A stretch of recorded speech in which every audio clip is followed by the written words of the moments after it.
Hey, look, most founders think investors want a 40-page deck with every single detail of their business outlined. And that is so far from the truth. Look, investors only care about a handful of things. And most decks fail because they bury those things under a mountain of garbage. And so in this video, I'm going to break down exactly what investors actually look for in your pitch deck and the must-have slides, the ones that you can skip, and how to actually make your deck stand out in the first 60 seconds. So let me say this up front. Your ask should never be buried at the end. And we see this with so many decks. People bury their asks at the end after the team slide way towards the back. We like to see it early. If you're raising $1.5 million, $10 million, whatever it is, tell the investor that in the first 2 minutes. Don't make the investor wait for it. It's a psychology move. Once they know what you want, they're going to be reading the rest of your deck very differently. They're going to know exactly what you're looking for and be thinking in their subconscious, how can I actually help them or make this happen?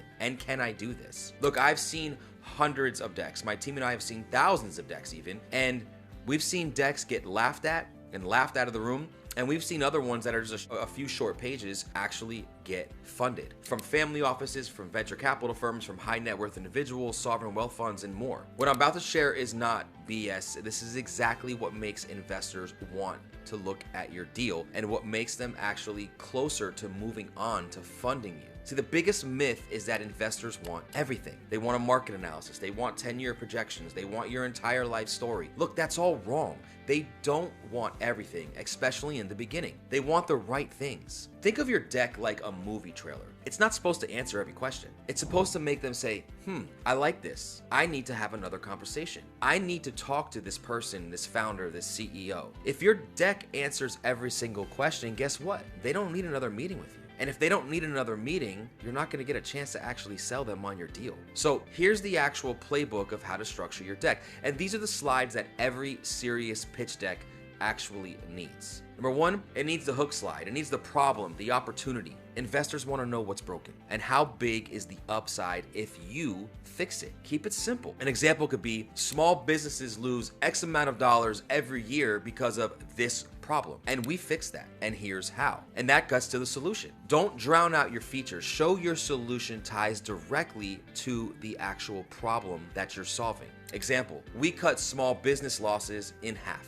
Then show the market size, but don't go into it too much. A lot of people look at the market size, they look at the total addressable market, the TAM, the SAM, all of that, and they try to extend it into 4 or 5 slides. Don't do that. Don't inflate it. If it's a $500 million market size, don't make it bigger than it is. This needs to be 1 slide max. Keep it clear, because if you confuse them or you give them too much, it looks like garbage, it looks like fluff, and you're not going to get funded. The business model. How do you actually make money? Example, we charge $99 a month at 10,000 customers. That's $12 million ARR. Keep it really simple. Show them how you make money on the deck very simply, and then in your actual financial analysis, which will be in your data room, you can go much deeper. How about traction? You need to show some traction. This one makes or breaks deals. Do you have customers? Do you have pre-orders? Do you have partnerships? Do you have contracts? Something that's showing that you're winning and that you're moving and that you have some momentum. That momentum building will create FOMO for the investor, which will get them to move faster. Another slide you must have is your team slide. Look, investors back you. They back people way before they back an idea. So you need to highlight your credibility. Why you? Why your team? Why are you the right one to lead this project? And the ask. Again, we want to see the ask up front, but don't dance around the ask. Be direct, exactly what you're looking for. Something like, hey, we're raising $1.5 million.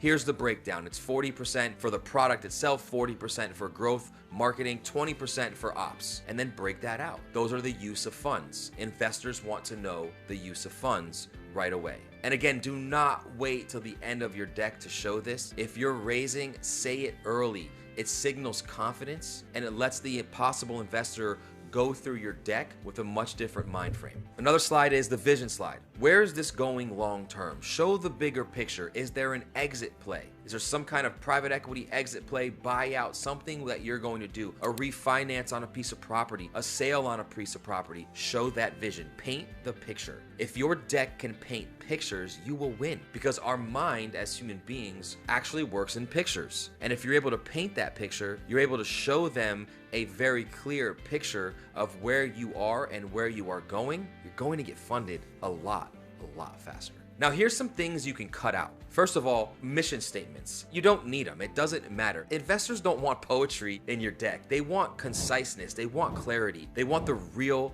numbers and vision. If you have overloaded product slides, get rid of them. If it looks like a manual, I promise you've already lost them. Investors are busy people. They have lots of deals that hit their desk on a daily basis, so yours has to stand out. Think about it like this. If someone sends you an email that looks like paragraphs upon paragraphs long, are you excited to read that? Versus if somebody sends you something short, concise, you read it, you'll end up getting back to them much faster. It's the same thing with a pitch deck. Your pitch deck should be 15 pages, 20 pages max. If it's longer than that, start to cut it. If you have 20-year projections on your pitch deck, no one believes that. No one cares about that. Stick to the next 2 or 3 years and find the path. Show the path and how to scale. Investors want to know they can get their money back, they can get their return in a shorter period of time. And look, don't show every single feature of your product, of your company. They don't care about all 99 things that your product does. They care about the one that's going to actually make you fundable. So focus on that. Here's what really matters in your pitch deck. It's not about your slides. It's about psychology. Every investor is silently asking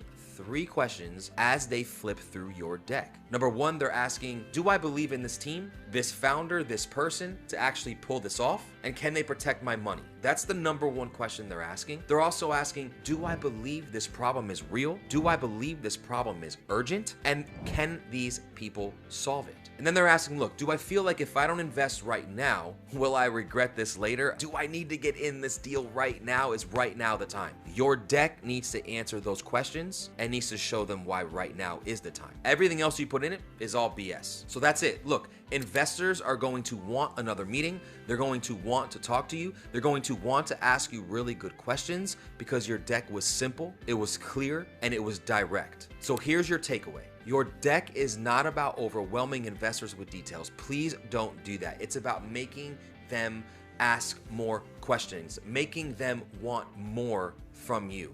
Show the problem, show the solution, show the market, show the business model and the traction and the team, and most importantly, show the ask up front. If you get those right, you'll be shocked at how fast doors start to open up.